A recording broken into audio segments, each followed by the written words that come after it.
Hey everyone, welcome back to my channel, Baby Steps. Today I'm so excited. I am going to work with my amazing client and show you something that I call the glute triangles. So one of the most annoying things ever is that massage therapists, they don't know the glutes. They don't know how to work them well, and they don't know the anatomy well enough. So if you are a massage therapist that's doing some weird kneading things and not really helping people with low back pain, not really helping people with hip pain, this video is for you. So stay tuned.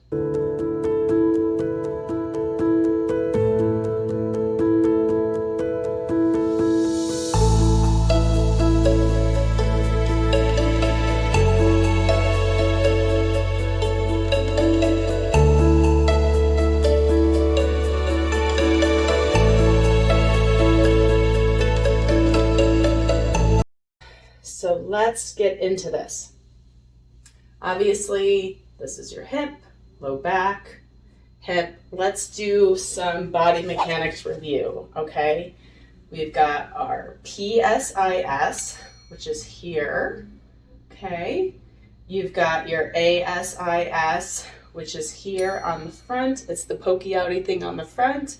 PSIS is often where people have the dimples on their back.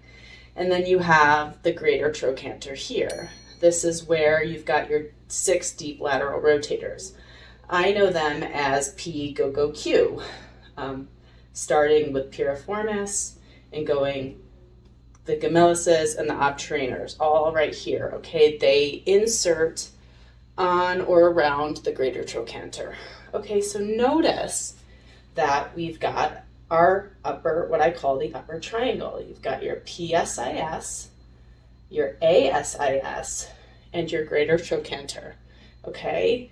This is a hornet's nest for anybody that sits too much, for anybody that drives too much, and for any athlete that really does a lot of incredible work, okay? So this is what, 98% of our Western population? Okay. So let's say what else we have here. Let's do some more review. So we have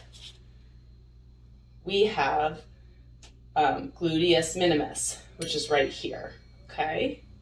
We have gluteus medius, which is right here. And then superficial to both, we have the gluteus maximus. So gluteus maximus really isn't the issue for most of us. Unless we're doing stair steppers all day or running up and down hills, which is not most of the population. Most of the population sits on these guys. And because they sit, they don't go through their range of motion.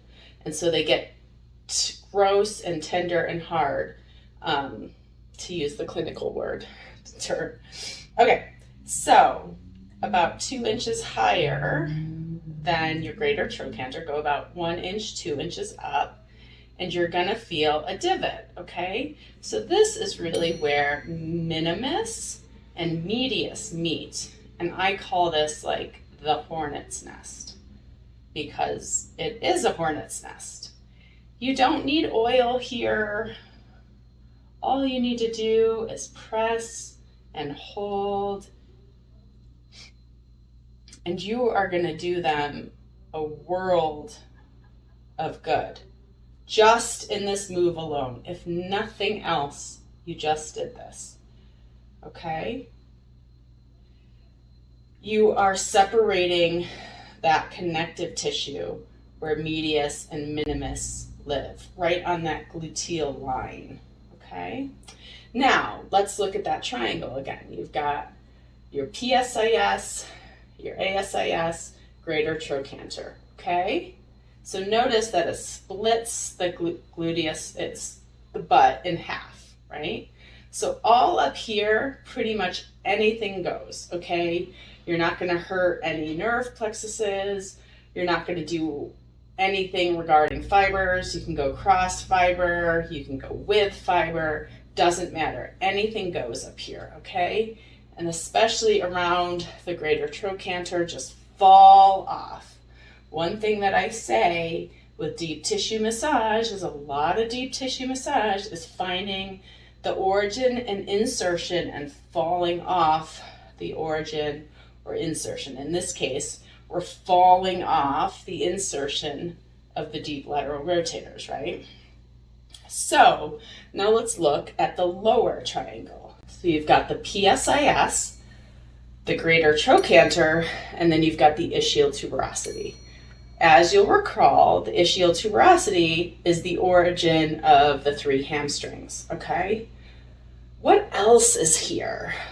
Well, the sciatic nerve comes out here, okay? So you'll notice in your anatomy, and in the anatomy of a skeleton, in the hip, you'll notice a notch. It's called the sciatic notch, and it's about here, okay? So what does that mean for you regarding body workers? Well, that whole idea of cross-fiber friction. What would you be cross-fiber frictioning here? Well, the hamstrings go back and forth, and they start down here because the ischial tuberosity is their origin.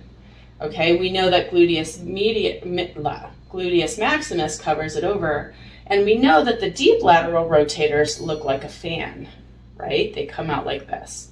So the only thing that's in this direction is the sciatic nerve.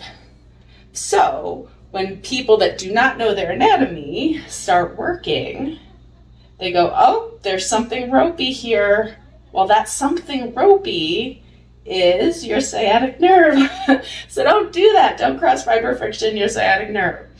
So if you are going to work the lower triangle, again, ischial tuberosity, posterior superior iliac spine, or greater trochanter, you want to go with the grain. You want to go with the sciatic nerve. Go parallel with the sciatic nerve. Because then what pops out is going to be something likely with your deep lateral rotators. You are going cross fiber with your deep lateral rotators. You are going parallel with your sciatic nerve. And when you go parallel, you're not going to injure the sciatic nerve at all. Again, so much of treating injury and dysfunction is working the attachment sites. So you've got your P-go-go cues, work the attachment sites at your greater trochanter. If your issue is the hamstrings, work the attachment sites at the ischial tuberosity, and work the attachment sites at the PSIS. There are 12 different posterior ligaments that hold your hip together. Working the lateral edge of the sacrum is an attachment site for a lot of those ligaments. Okay, so just to recap, this upper triangle, PSIS, greater trochanter, ASIS, anything goes. You can go this way, you can go that way, you can go down, you can go any way you want.